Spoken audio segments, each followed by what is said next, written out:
Human by nature, they are animals. They have desires as well. If they are not controlled by an authority, so based on their aql, they will destroy one another. Is it so? Yes. Yes. The animals, they do not plan or plot, but the humans, they know how to plot and how to plan. So destruction by the animals is not that much as destruction by humans when they treat like animals. And that's why one Arabic poet said, لا يصلح الناس فوضى لا صراط لهم. People will never be good when they don't have authority and guide. وَلَا صُرَاطَ إِذَا جُهَّالُهُمْ صَادُوا.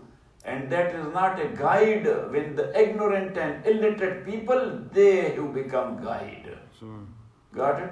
But that is worse. That's worse. So we mentioned there that according to Shia sect, Khalafat is wajib, but it means that Allah will appoint a Khalifa. And that's how they believe in that process, as I mentioned the last time. Al-Sunnah says that is wajib on Ummah, that the Ummah will appoint someone to be their Khalifa.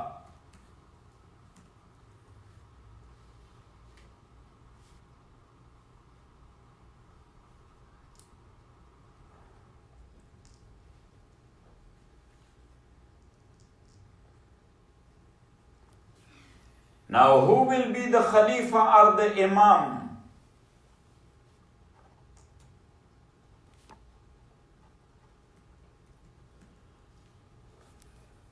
So there are certain qualities required for an Imam of Muslims. Number one,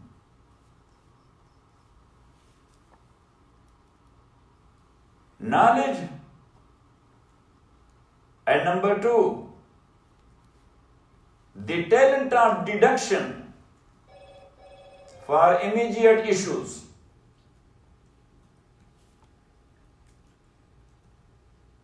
So that is one quality, al-ilm wal-ijtihad. Number two, that is one. Al-ilm wal-ijtihad, that is one. Knowledge and power of deduction. Not only simple knowledge. And number two, that is al-adalatu wa-taqwa, to be just and pious.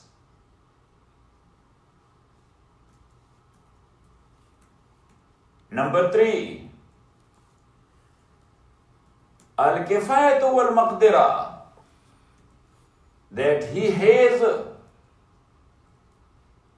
the physical and the mental power both.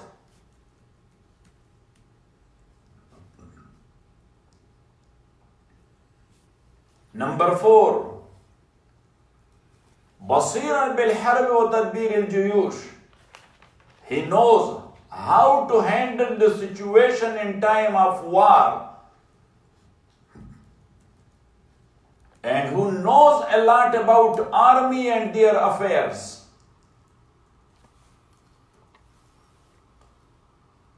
And number five, salamatul hawasi wal a'za, that his senses and his organs are doing well.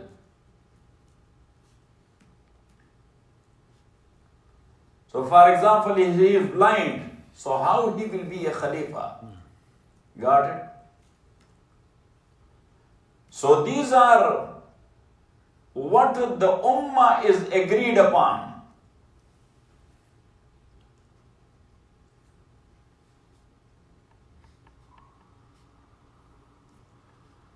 The next topic is Tariqatul Ikhtiyar, how to appoint a Khalifa.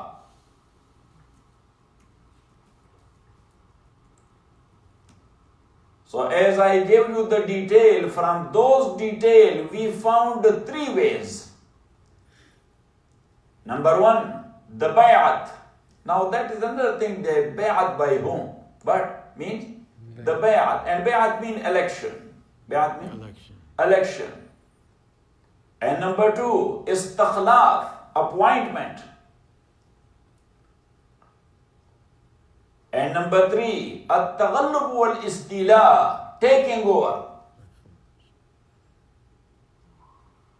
So it doesn't mean that Islam recommended taking over. But if it happened, so what you will do? If it will happen, so what you will do? It means that the previous one, he lost the power. The previous one lost the power. He lost the power. And one of the required qualities of Khalifa is to have the power. Got it? Yes. So then, there is no way but to endorse and approve the one who has taken over. Got it? Yes. And that is the routine process all over the world. Yes. Daud Khan got killed. Who took over? Say, Tarakai. And Tarakai got killed. Who took over? Hafizullah Amin. You have to know your own history. And Hafizullah Amin got killed. Who took over? Babrak Karmal. And Babrak Karmal ran away. Who took over? Dr. Najib. And Dr. Najib got killed. Who took over? Yes. Got it? Yes. So that is the case. Yes. Or at that time, Sabatullah Sahib Mujaddidi, and then Ustaz Rabbani, and then Mullah Sahib, and now who took over? What's his name? The Karzai Kaka, and now is the other Kaka. Yes.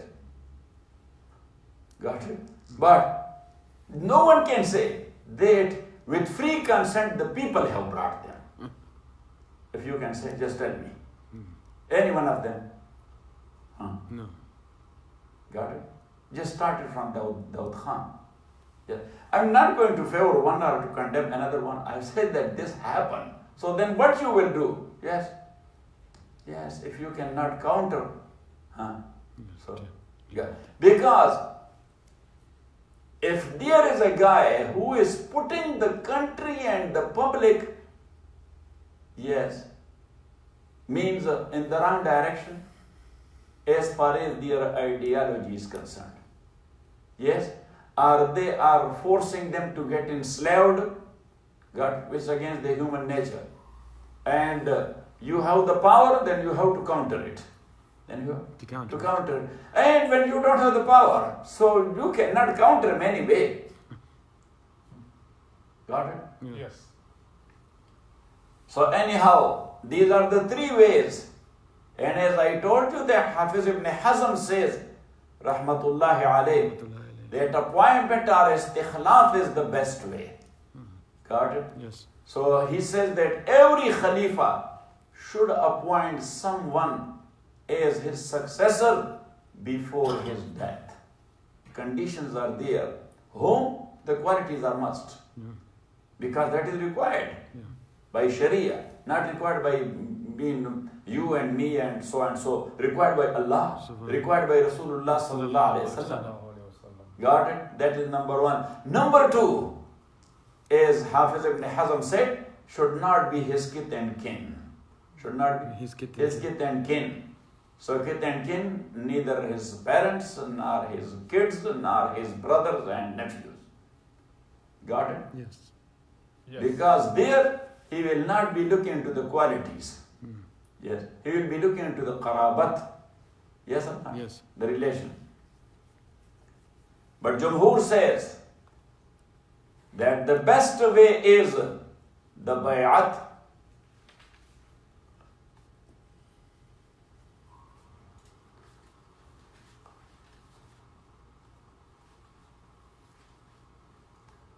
Tariqatul Ikhtiyar, how to elect.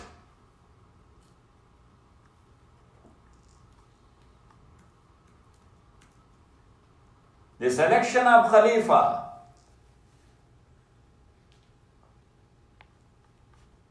That is for people who have three qualities. Number one, they know the required qualities of Khalifa. And they know that these qualities are there in such and such person. Two things. Number one, they know what are the required qualities. And number two, they know that this person has it. Got it? Yes. Number two, they must be just people. And number three, they must be sahibur rai, people who have opinions. Who have Opinions. They are not only giving opinion, they can make opinion. So, Yes, they not only give. give opinion, but when they give their opinion, they can convince the general public, yes, to make their opinion. So for the people of these three qualities, there is a term, Ahlul Hall wal Aqd. AHLUL AQD. Ahlul Hall. AHLUL. Hal HALL. Wal WAL. Aqd AQD. I mentioned it before. The ulama have mentioned that these people know the situation of the society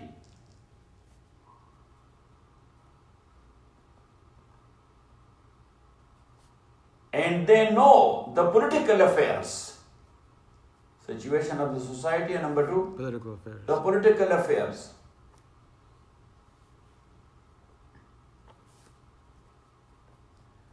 Then for Khalifa to run the state and the government, he needs a council which is called Ashura. And this Shura is consists of three types of people. Number one, those who are electing a Khalifa, the Ahlul Hall wal Aqd. Number two, Ahlul Ijtihad, the technocrats. What? The technocrat. The technocrats. Technocrats mean experts of various, are specialized in various fields. So there must be 2-3 doctors in the council, specialist. Yes, true expert engineers in the council, 2-3 geologists in the council, and just name it like this. They all call, depend. Yes, Yeah. depend. So there may not be 2-3 trained expert in the council in Afghanistan, because Afghanistan does not have trained. So that's what I said. They depend that what is there in a state. What is there? In a state. In a state. Got it? Yes. Or not? Got it. Yes. So technocrats. And number three,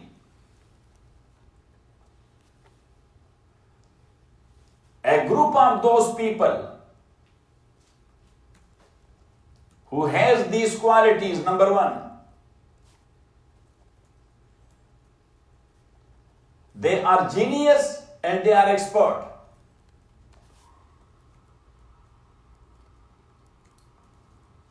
Number two, they are pious, neat and clean. Number three,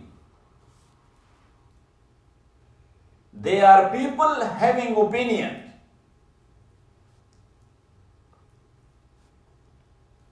Number four,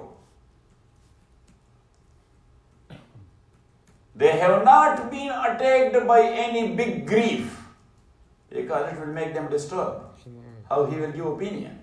He was a good guy, but for example, may Allah forbid, Ameen. his two sons got killed in an accident.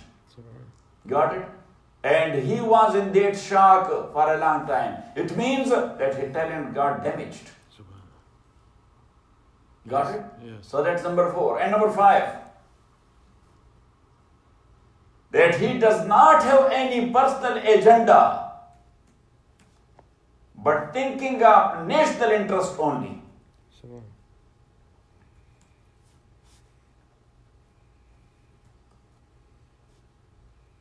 So for example, if you will put in Lua Jarga, people who are in mine business, people who are in mines business from north, so what they will do? They will think of the national interest or their own business. Their own. They will be thinking of their own. This is what I am giving you the example. Or if there are industrialists and you are putting them there, so regarding industry, they will be thinking of the good of the general public or their own industry. Their own industry. That what? Got it? Subhanallah. And 3 other qualities are 2 other qualities. Number 1, no any bad character or bad practice is known from them. And number 2, وَلَا مَحْكُومًا عَلَيْهِمْ قَضَائِيًّا. They have not been punished for criminal acts in any court of law. Got of law? Got it? Got it. Yes. That is a disqualification. Professor, it is so?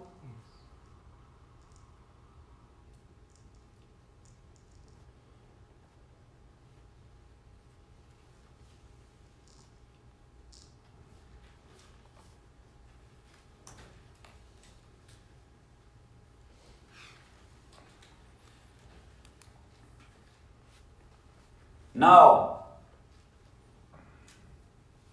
is Khalifa subjected to Shura?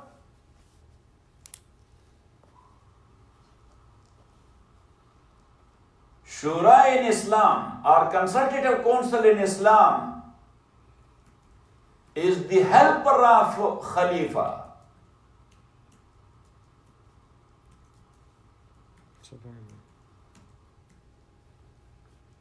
And as I give you example time and again, that the Shura in Khilafat, their job is like that of attorneys in court. Got it? Yes. The court or the judge is subject to attorney. Say, No. or to attorneys even, if there is a council of attorneys. Then how he would be considered a judge? And how that's a court? You subjugated him. So it means that he cannot give a free decree. Yes, he will be given a confined decree. So now if Khalifa, he is subject to Shura, so he will not be the Khalifa. Yeah. He would not be considered the head or the CEO. He would be considered subjugated to somebody else. Body or bodies or whatever. You know what I am saying? Yes. So, but all these things are interconnected. Now it will come into the mind of Harun, but then he will be playing his own games. No, that's why the qualities are required there. If he is playing his own games, so he will be losing the qualities. When the quality is losing, so he would be deposed. That's another thing. Got it? That's how Islam has given us a very balanced system. Got it? Yes. Now the next topic is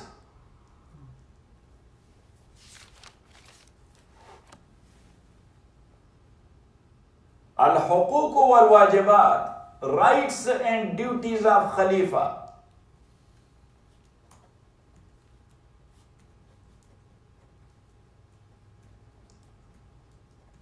So his duties are, number 1,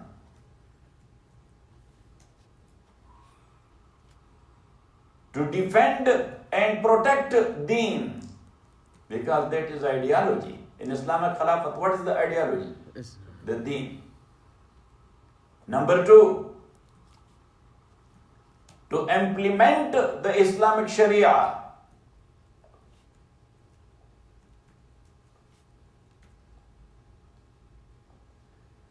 Number 3,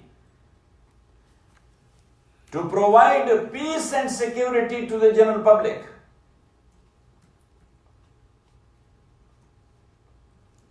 Number 4, to implement the hudud laws for major crimes, the hudud laws, like cutting the hand of the thief. Got it? And so on. Number 5,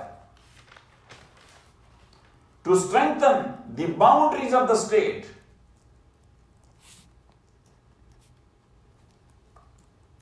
Number 6,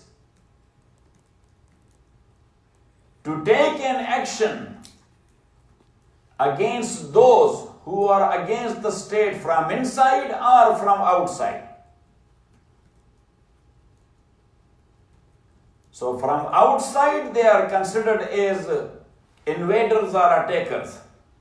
From inside they are considered as miscreants or rebellious. Got it? Yes. Number 7, to collect the sadaqat and the taxes. Number 8, to fix the salaries for those who are working for general public. Number 9, to listen to the well-wisher. And number 10, to keep himself aware of what is going on in the state. Got it? Yes. And that's why, yes, the intelligence agencies, they are giving briefing almost every other day or every day. Yes? Yes. To the head of the state. Okay. Professor, they do or not? Yes. That's what's going on in California, what happened in Nevada, what's going on in Alaska, what is there on the boundaries there. That is must. Yes? Yes. So these are the 10 duties of the Khalifa. And he has 10 rights as well. Number 1, obedience to him wholeheartedly. That's his due right. Number 2, thinking of his good and his rules are good. That's his due right. Number 3, helping him wholeheartedly whenever that is needed. Number 4, giving him a due respect.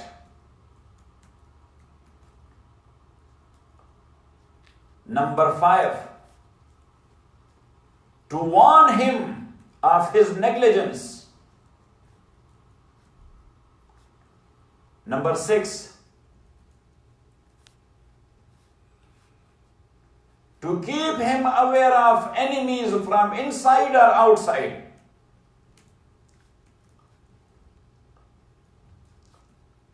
Number 7, on and off, giving him information about those who are working for state. That this sheriff chief, yes, he is a nice man. Since he has come, yes, he controlled the gangs and things like that. Yes, why you are writing to the head of the state like this? Because you want to encourage this sheriff guy. Got it? Yes. Or for example, you will say such and such officer, he does not perform his duty properly. For example, he did like this. You don't have any enmity with the officer. Yeah. But it means that he is ignorant or careless about his duty. Got it? Yes. Number 8, in difficulties, the people have to rush to his support. Number 9, if some people from the state are against him, because they have some doubts. So the general public is bound to tell them the reality, that what you got, the news, that is wrong. Yes, that is a propaganda against him. Say, got it or not it? Got it. And number 10, to stop any attacker who is attacking him either by words or by action.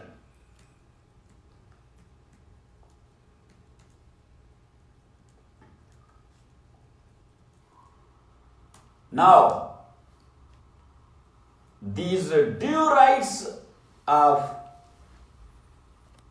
the Khalifa, these are the duties of the public. Subhanallah. And these duties of the Khalifa, these are the rights of the public. Subhanallah.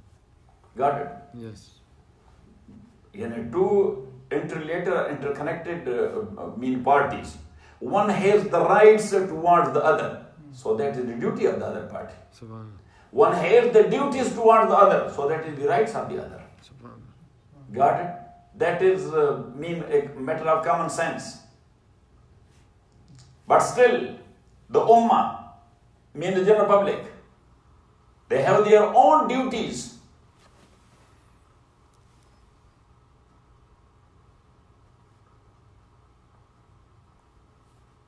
And their own rights. Their rights are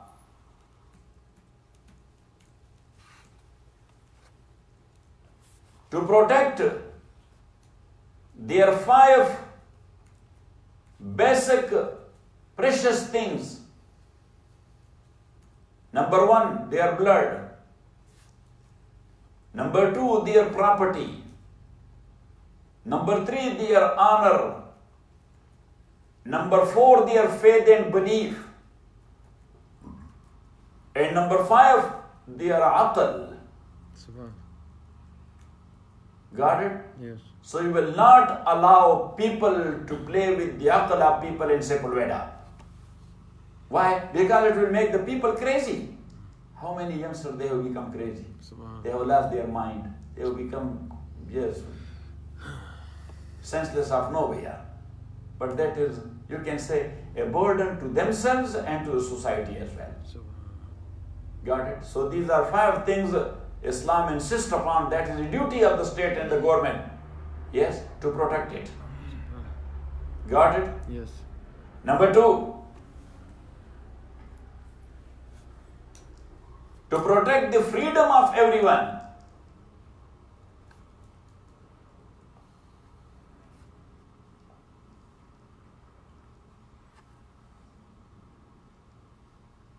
Number 3, to provide everyone his basic needs and necessities.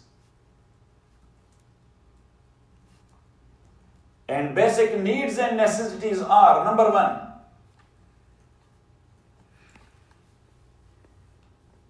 food. Number 2, dress. Number 3, shelter. Number 4, health. Number 5, education. Number 6, work or job. If not, so then welfare. Number 7, transportation. And number 8, marriage, to make it easy.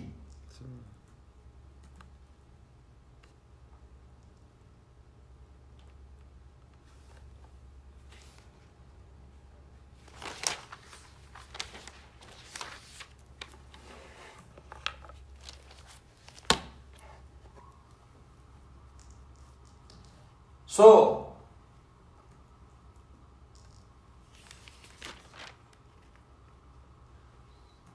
what will be the narrative of bay'ah? You are giving your pledge of allegiance. So what will be the wording of pledge of allegiance?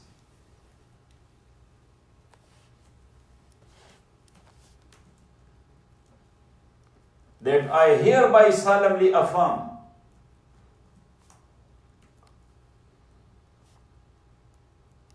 that I will be a law-abiding citizen, loyal to the state and to the authorities as per laws or as per constitution.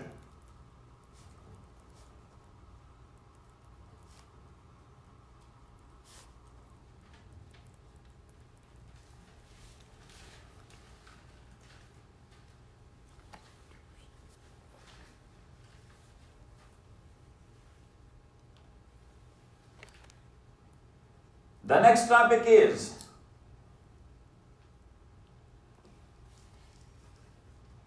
علاقة الدولة الإسلامية بغيرها من الدول. How the state will have its relation with other states.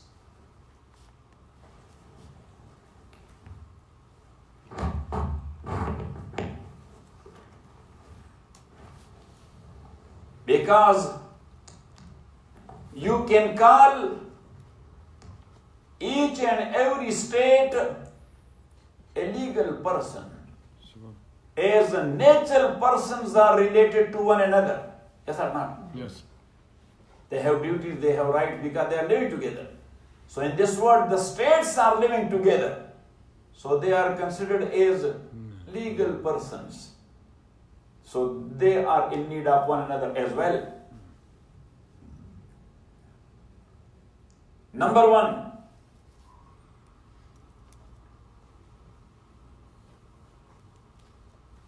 they must treat one another on equal basis, justly.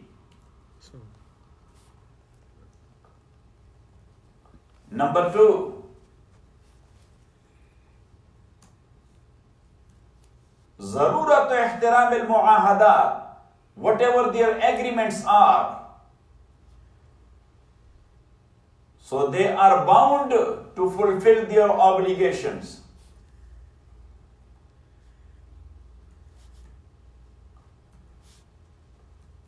Number three, not to harm other states for any reason or for no reason. Not for any reason, for no reason. Number four, not to interfere in the internal affairs of other states.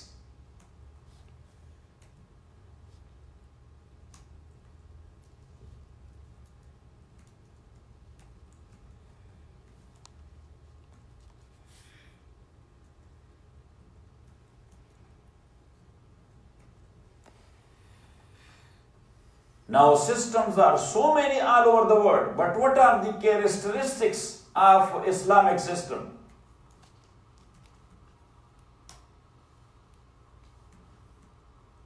So Islamic system is not subject, you can say, to space and time. That is not for a specific area nor for a specific time. Got it? Yes. This is global and eternal. This is what? Global and eternal. Global and eternal. That is one quality. The second one, individual as well as the society in general, they both have their own importance.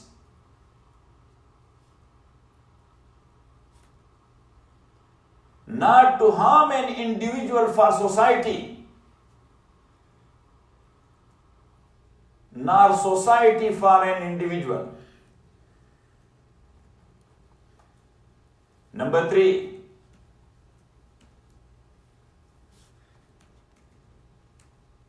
in Islam, leadership must be from the inside.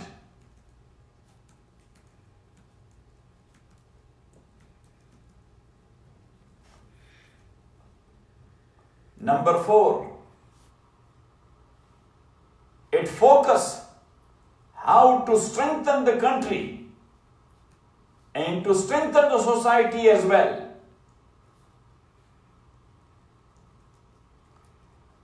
Number 5, this system is democratic but subject to Quran and Sunnah. Subhan.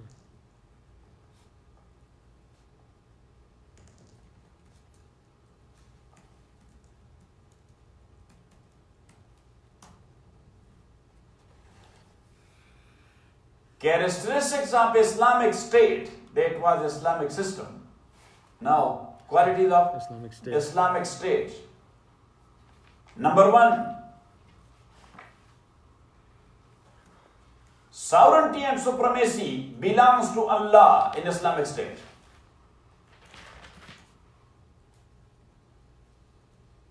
And the general public are his agents. Number 2, it has similarity with democracy as far as electing a Khalifa is concerned.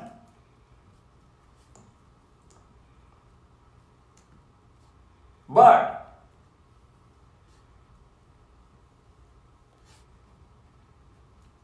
those who vote, they are bound by Quran and Sunnah.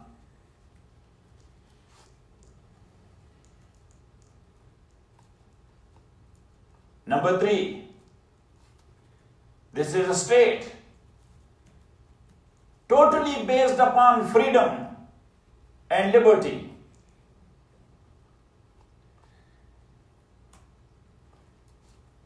Number 4, the state affairs are to be run in accordance with the opinion given by Shura.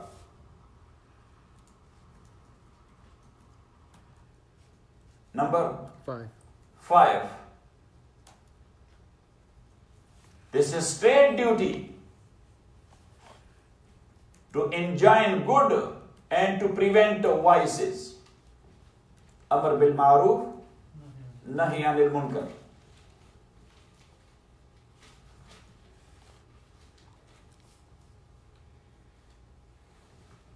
Now in Islam, once a Khalifa is appointed,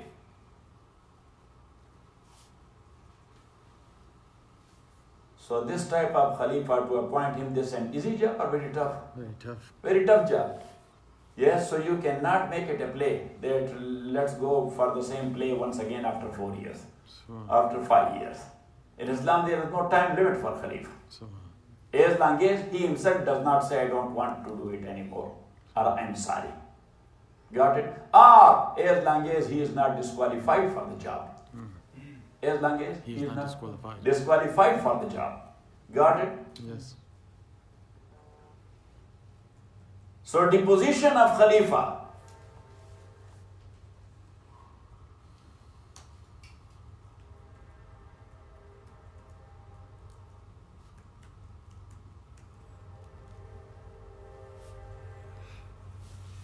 He get deposed.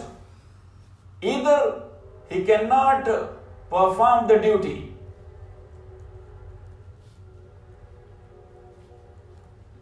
or his bad for the state has become more obvious than his good for the state.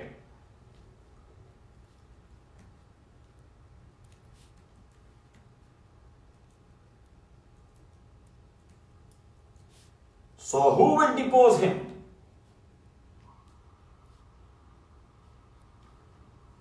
The same people who appointed him.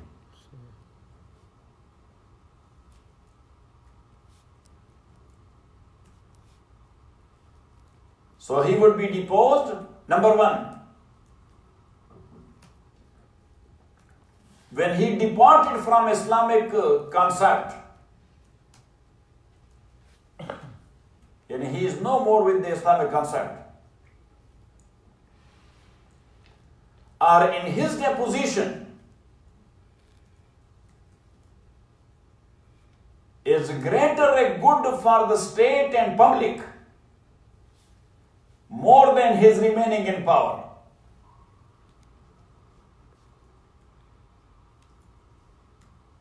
Imam Mawardi said that his being just, His being being just, that is damaged.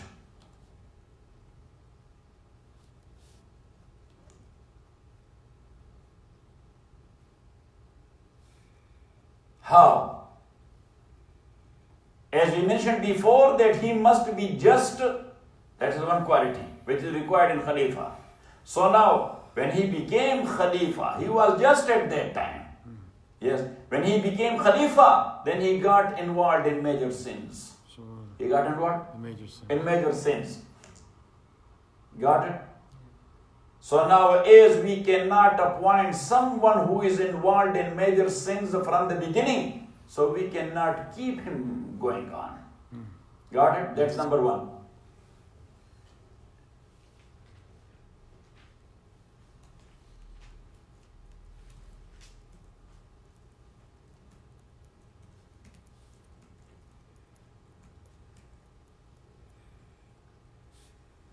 Imam Ahmad Rahmatullah alayhi says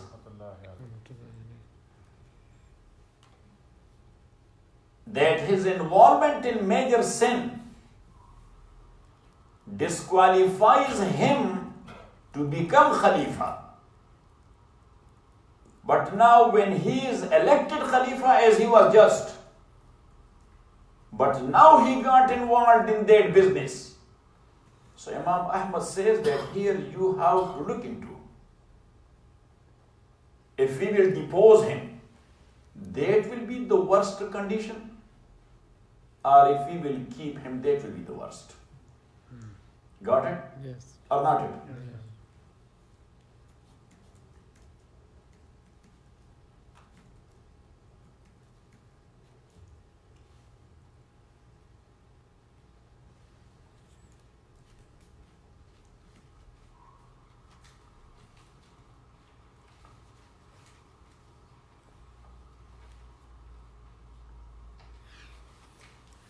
Also, his Khilafah ends with his death.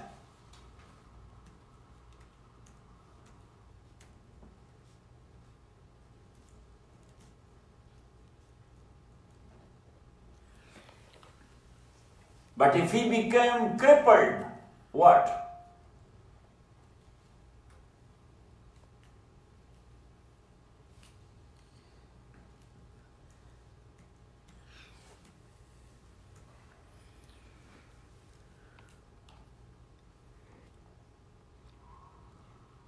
If he lost his aql, mentally he got disturbed, or he lost his sight totally,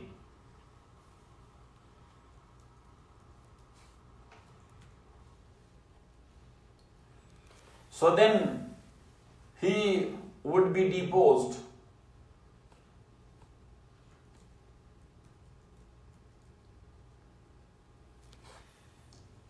If he lost smelling power or taste power, because sometimes it happens. Yes.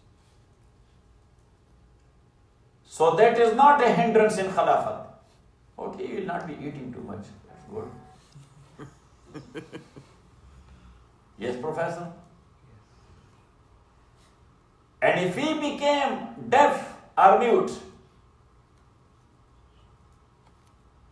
so here the jurists, they have 2 points of view that we have to look into. Whether instead of speaking, his writing is working. So then he says you look into. That is, speaking is much more important or keeping him in power. Yes, and for speaking he will be writing with hand. And same is the case of deafness. that to what extent he is deaf. Yes, is any, what they call the ear thing they put it? Hearing aid? Huh? Hearing aid. No, not hearing, the tool they put there to hear. Eardrums? Yes. No, not eardrums. Ear aid? Huh? Ear aid? Hearing aid. Hearing aid, yes. Yeah. So hearing aid, that if hearing aid is working, so just go ahead and don't depose him. Because deposition is worst. Now that is the case of senses. The case of organs.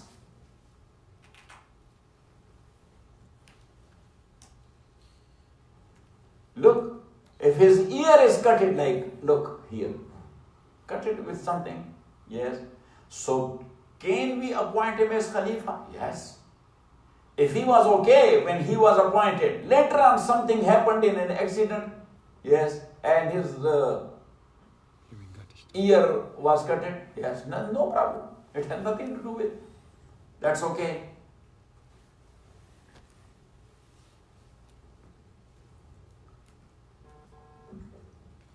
If somebody does not have both hands, so neither he has to be appointed as Khalifa, nor to be remained as Khalifa. If one hand, that's okay. But if both hands, he is unable to do things.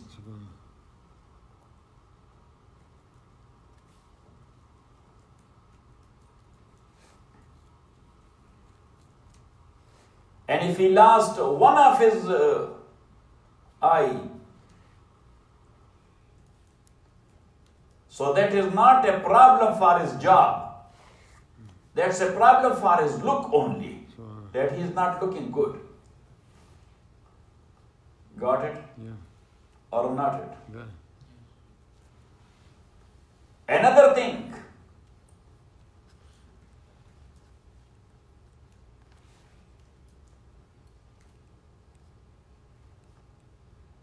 if his ministers or secretaries took over him in such a way that he cannot decide anything but they dictate him. So if that became obvious, should he be remained as Khalifa or not? So again, we must look into the affairs, to what extent they are doing that, and to what extent that harm the general public.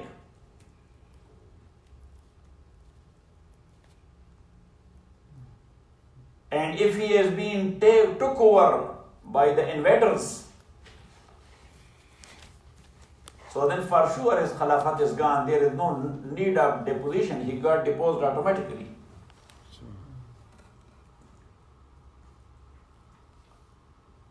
Yes, Professor?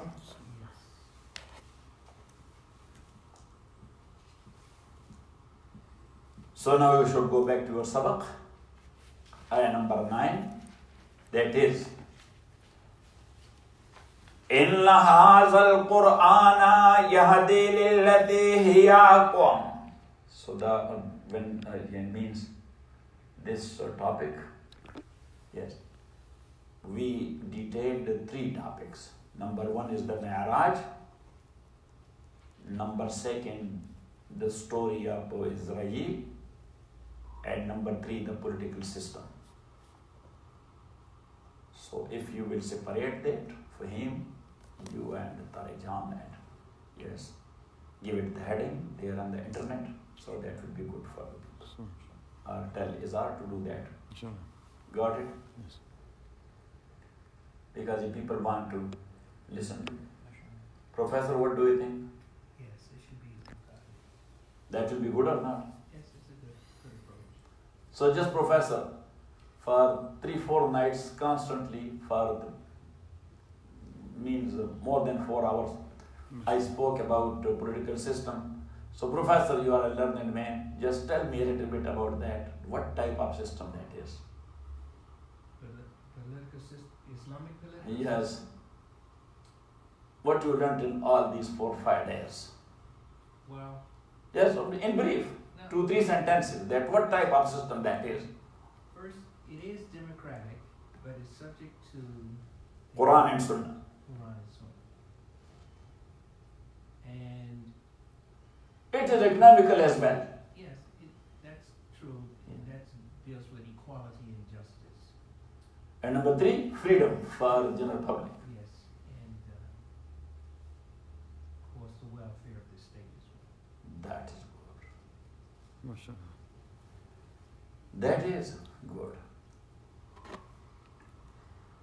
Inna hazal Qur'ana, verily this Quran yadi lillati guides to that path of life, that way of life. Hiya aqwamu, which is the much more balanced way or the much more established way. And as I told you, that established way is a balanced way, and balanced way is Is an established. established. Non-balanced way cannot get established. Yes? And no established way cannot get balance. And this is the literal meaning of aqwam, balanced and established. Yes, utmost. Because this is a relative adjective. So what we can say? Utmost. Utmost balanced way. And utmost established way.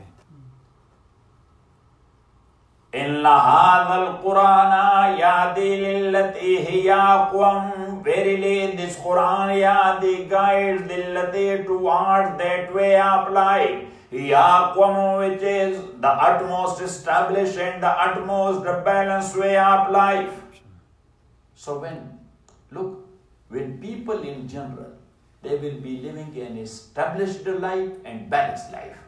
So there will be no worries, no grief, no unrest, no disturbance, no mischief, no disorder.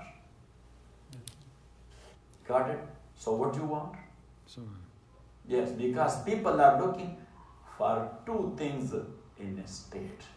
Number 1, fulfillment of their needs and necessities. Fulfillment of Their needs. their needs and necessities. And number 2, rest and peace. What? Rest in peace. Rest and peace. Yes, Professor? These are 2 things. Yes.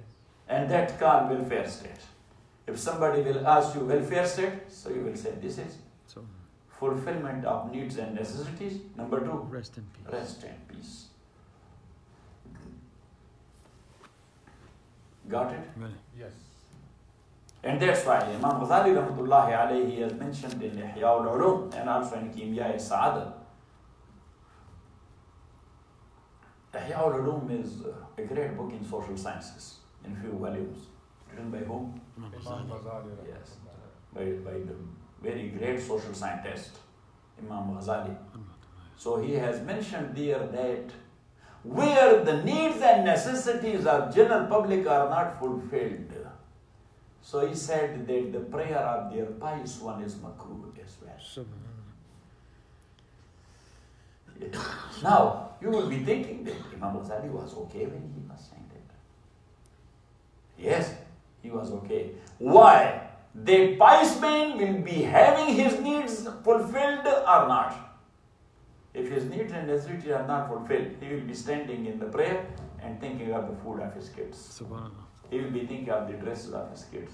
Subhanallah. He will be thinking of the medicine of his kids. Subhanallah. Got it? If his needs are fulfilled, yes, but the society is not even. So he will be standing here in the masjid and will be thinking of his house, that the dacoits or the thieves or someone, because my wife was alone with 1 kid.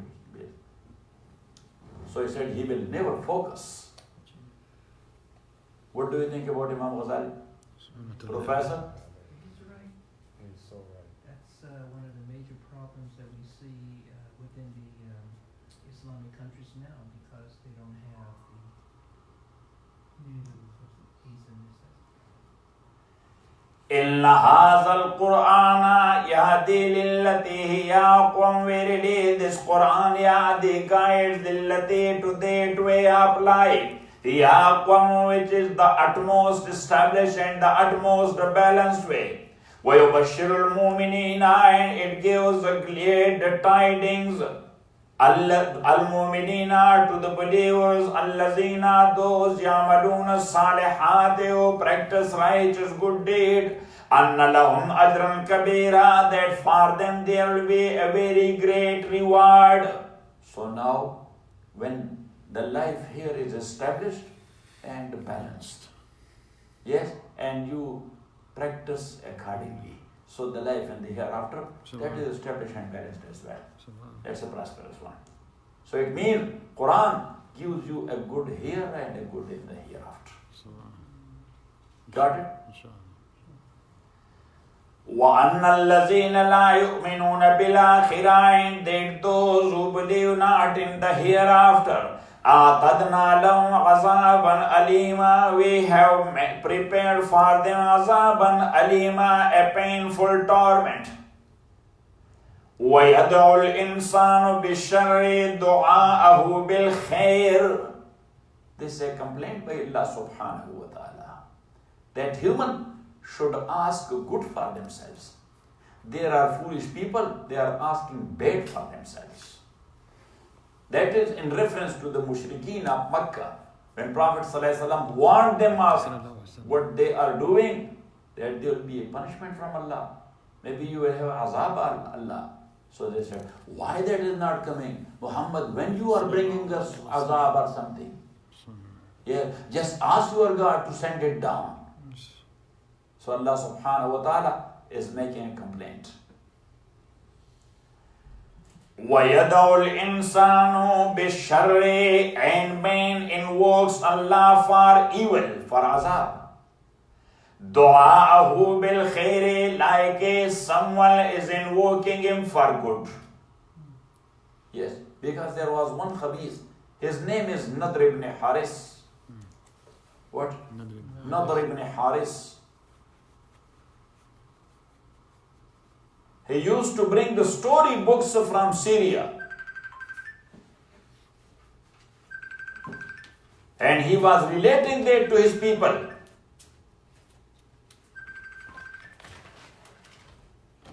And he said that what Muhammad said, the same thing I said. Or the same like I said. So Prophet ﷺ warned him of the consequences.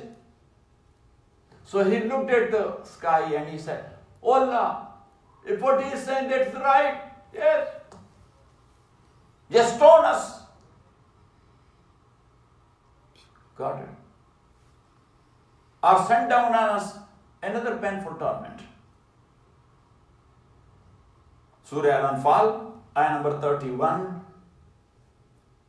to 33. وَإِذَا تُتْلَى عَلَيْهِمْ آيَاتُنَا, and when our ayat are recited to them, قَالُوا, they say, قَدْ سَمِعْنَا. Look, giving no importance to the ayat of Quran. Oh, we heard it. Yes. We have heard it. Got it? قَالُوا, they said, قَدْ سَمِعْنَا, we heard it. لَوْ نَشَاءُ, if we want, لَقُلْنَا مِثْلَ هَذَا, we can say things like this. إِنْ هَذَا إِلَّا أَسَاطِيرُ الْأَوَّلِينَ, that this is nothing but only the tales of previous people. That these are the tales and stories of previous people. So Prophet ﷺ, he warns them that don't say that. So what did Khabith say? وَإِذْ قَالُوا, and remember when they said, Allahumma, O Allah, إِنْ كَانَ هَذَا وَالْحَقُّ, if this Quran and what Muhammad says, sallallahu alayhi wasallam, that is indeed the truth from you, فَأَمْطِرْ عَلَيْنَا حِجَارَةً مِّنَ السَّمَاءِ. Now they were supposed to say, if that is true, so Allah subhanahu wa ta'ala, still we are not clear, so make us clear, so you may believe in. Instead of that, if that is true, so فَأَمْطِرْ عَلَيْنَا حِجَارَةً مِّنَ السَّمَاءِ, so then rain down stones on us from the sky, أَوْ ائْتِنَا بِعَذَابٍ أَلِيمٍ, or bring on us a painful torment. So now look, Rasulullah said, what a foolish and crazy people they are. They are dead, bro, asking you for azab. Yes. So Prophet ﷺ did not ask for azab. But say, asking you for azab, they don't have any fear. Yeah. But maybe in subconscious was coming and the azab is not coming on them. So Allah subhanahu wa ta'ala said, you and the Muslims are living amongst them. If I will bring azab, I will engulf the whole area. I will engulf the whole area. So what about you and the Muslims? So Allah said, وَمَا كَانَ اللَّهُ لِيُعَذِّبَهُمْ, and Allah would not punish them while you are amongst them, O Muhammad sallallahu alayhi wa sallam. وَمَا كَانَ اللَّهُ مُعَذِّبَهُمْ, and He will not punish them, وَهُمْ يَسْتَغْفِرُونَ, because some of these people amongst them, they say, Astaghfirullah, Astaghfirullah, Astaghfirullah. Sayyidina Ali radiallahu ta'ala anhu says, if you want to protect the community and society from an engulfing torment of Allah subhanahu wa ta'ala, so say Astaghfirullah as much as you can. This will not only protect you and your family, it will protect the whole area. You are Astaghfirullah, you are one guy, two guys, 10 guys, or whatever. Yes, Professor? Yes. So Allah said, go back to Sabaq. وَيَدْعُ الْإِنسَانُ بِالشَّرِّ, and man invokes Allah بِالشَّرِّ, for evil. Evil means torment. دُعَاءَهُ بِالْخَيْرِ, دُعَاءَهُ بِالْخَيْرِ, like as someone is invoking him for khair and for good. وَكَانَ الْإِنسَانُ عَجُولًا, and human by nature, he is very hasty. He loses his temper very soon. He loses his temper. He shows his reaction very soon. In showing reaction, he is asking for azab. Got it? And that's why Rasulullah says, if you are in situation even too much for you to bear it and to carry it, but never ask Allah subhanahu wa ta'ala that Allah cause me death. Because you don't know if the death will bring you worse conditions, so then what? Prophet ﷺ says, when you are, yes, on that peak that you cannot bear, yes, and you want to say something, so say, oh Allah, amitni in kanatil mamatu khairani. Cause me death if death is better for me. Wa ahyini in kanatil hayatu khairani. And give me more life if life is better for me. Yes. The Prophet said, don't ask death for sure, because you don't know. In Urdu, Asadullah Khan Ghalib, he said, कि अब तो घबरा के ये कहते हैं कि मर जाएंगे. Now when you cannot face the condition and the situation in your life, so you say, okay, death will come and we will get rid of. Death will come and we will get rid of. और मर के भी चैन न पाया तो किधर जाएंगे? If you die and then you are getting beaten, so there from where you will run. Yes, there is no any run out. So just ask Allah that, oh Allah, give me death if that is better for me. Give me life if that is better for me. That is in utmost situation. وَيَدْعُ الْإِنسَانُ بِالشَّرِّ دُعَاءَهُ بِالْخَيْرِ وَكَانَ الْإِنسَانُ عَجُولًا. Alhamdulillah Rabbil Alameen. Wassalatu wassalamu ala Rasulih Muhammad wa alihi wa ashabihi ajma'in. Allahumma rabbana ahsin aqibatana fil umuri kulliha wa ajirna min